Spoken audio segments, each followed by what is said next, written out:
नमस्कार दोस्तों। आखिरकार भारत ने इतिहास रच दिया। एशियन खेलों की हिस्ट्री में भारत ने पहली बार 100 से भी ज्यादा मेडल जीते हैं। 100 से भी ज्यादा मेडल जीतना कोई छोटी बात नहीं है। और इस खेलों में एक एक मेडल को जीतने में नानी याद आ जाती है। यकीन नहीं होता तो पाकिस्तान वालों को देख लो। पाकिस्तान ने इस साल एशियन खेलों में सिर्फ 2 ही मेडल जीते हैं। मेडल जीतना कोई आसान बात नहीं है। यहाँ मेडल जीतने के लिए बड़ी बड़ी टीमों से जितना पड़ता है, जैसे कि चीन, जापान, कोरिया, और ऐसे खिलाड़ी से जितना पड़ता है जो सारी जिंदगी एक ही खेल की प्रैक्टिस करते हैं। और एक बात याद रखना, मेडल पेड़ पर नहीं उगते, उन्हें अपनी कड़ी मेहनत से कमाना पड़ता है। और इसी कड़ी मेहनत और लगन से अपने भारतीय खिलाड़ी ने 100 मेडल जीते हैं। और अब ऐसी खिलाड़ी से टक्कर लेते हुए चीन को चीन में टेबल टेनिस में हराना, आर्चरी में कोरिया जैसे देश को हराना और हॉकी में जापान जैसी टीम को हराकर गोल्ड मेडल जीता और सभी देशों को बताया कि मेरा भारत महान। देखा जाए तो पिछले 3-4 एशियन खेलों में भारत ने 17 से ज्यादा मेडल नहीं जीते थे।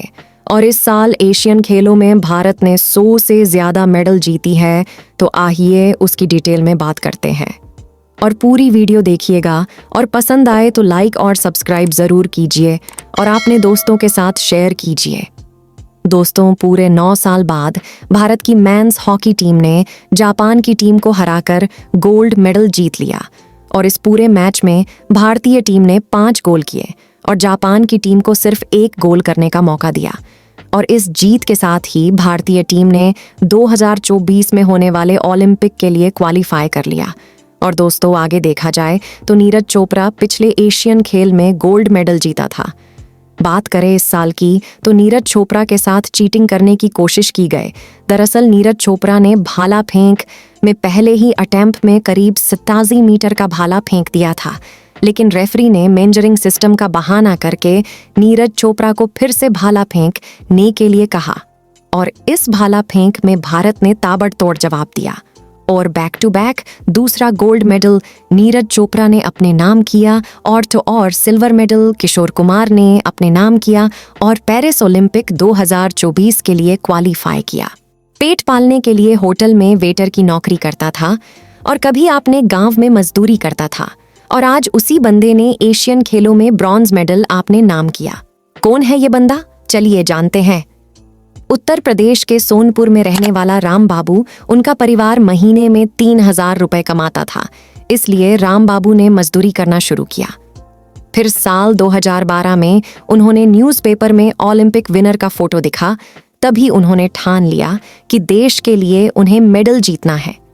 फिर राम बाबू ने मैराथन दौड़ में हिस्सा लिया और कड़ी मेहनत की। फिर चीन में हुए एशियन गेम्स में 35 किलोमीटर दौड़ में हिस्सा लिया और ब्रॉन्ज मेडल जीतकर भारत का नाम रोशन किया। और आगे स्क्वैश में अभय सिंह ने पाकिस्तान को हराकर गोल्ड मेडल जीता। ये वही खिलाड़ी है जो साल 2021 में अपने खराब प्रदर्शन के चलते भारतीय टीम से बाहर होने की वजह से स्क्वैश खेलना छोड़ने का विचार कर रहे थे। बाद में साल 2022 में कॉमनवेल्थ गेम्स में अच्छी वापसी की ओर इस साल के एशियन गेम्स में गोल्ड मेडल जीता। भारत ने हॉकी, क्रिकेट और कबड्डी में दिखा दिया कि मेडल के असली दावेदार हम ही हैं। और इसी के अलावा भी कई खेलों में दिखा दिया भारत के खिलाड़ी पीछे खड़े रहने वाले में से नहीं है। जैसे कि भारत की तरफ से सात्विक और चिराग सेठी, जो पहली बार बैडमिंटन में फाइनल में पहुंचे और गोल्ड मेडल लेके आ गए। और दीपिका पल्लीकल और पल संधू ने मिक्स स्क्वैश में भारत को गोल्ड मेडल जिताया। मतलब हमने ऐसे खेलों में मेडल जीत लिए जिन्हें हम टीवी में पहली बार देखा, तब पता चला कि ऐसा भी कोई खेल दुनिया में है। जो भारत 1990 में सिर्फ 1 गोल्ड मेडल जीतकर एशिया में टॉप 10 में भी नहीं थी, आज वो 28 गोल्ड मेडल लेकर टॉप 4 में आया है। और चीन से भले ही हम दूर है, पर जापान और कोरिया को हम अगले 10 सालों में पीछे कर देंगे। तो सवाल ये आता है कि भारत में स्पोर्ट्स का महत्व पहले के मुकाबले इतना ज्यादा बढ़ कैसे गया? इसका कारण यह है कि भारत सरकार ने खेलो इंडिया और टॉप यानी टारगेट ओलंपिक पोडियम जैसी स्कीम बनाकर छोटे खिलाड़ियों को एक प्लेटफॉर्म प्रोवाइड किया, जिससे वो अपनी काबिलियत दिखा सके और भारत को अंतर्राष्ट्रीय स्तर रिप्रेजेंट कर सके।